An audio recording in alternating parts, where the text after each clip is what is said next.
Нов случай на шофиране с висока скорост по околовръстното на София. В Инстаграм профила на певеца Емрах Стораро беше публикуван клип, на който се вижда автомобил, движещ се с 257 км в час. Пред нова изпълнителят отрече да е бил зад волана, въпреки че колата е негова. Малко след полунощ в четвъртък вечер в Инстаграм профила на певеца Емрах Стораро е публикуван клип, на който се вижда как няколко автомобила си организират гонка на околовръстното шосе в София.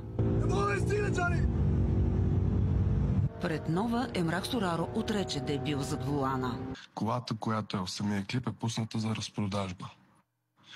И тази кола в момента, който иска, може да я кара, да я пробва.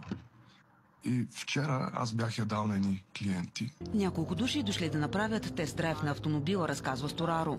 Не знаел кой е шофирал, на клипа също не се виждало. Явно се е понастъпили по-бързо, защото тя, как да ви кажа, тя е доста бърза кола. Направена е 800 коня и тя буквално 100 до 200 дига за по-малко от 5 секунди.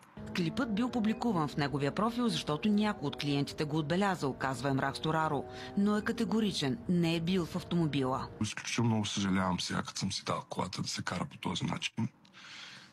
Просто съветвам всички млади хора, които са по пътищата, да не го правят това. Аз съм изключителен фен на високата скорост, обаче не препоръчвам на никой да кара така в градски условия. Макар да твърди, че не е бил в колата, докато тя се движи с почти 260 км в час, Стораро носи отговорност, казват от КАТ. Собственика на автомобила носи отговорност или посочва лицето, което е извършило нарушението, за да бъде съответно наказан. През годините името на Емрах Стораро беше замесвано в множество случаи на шофиране с висока скорост. Самият той публикува клипове как нарушава правилата за движение.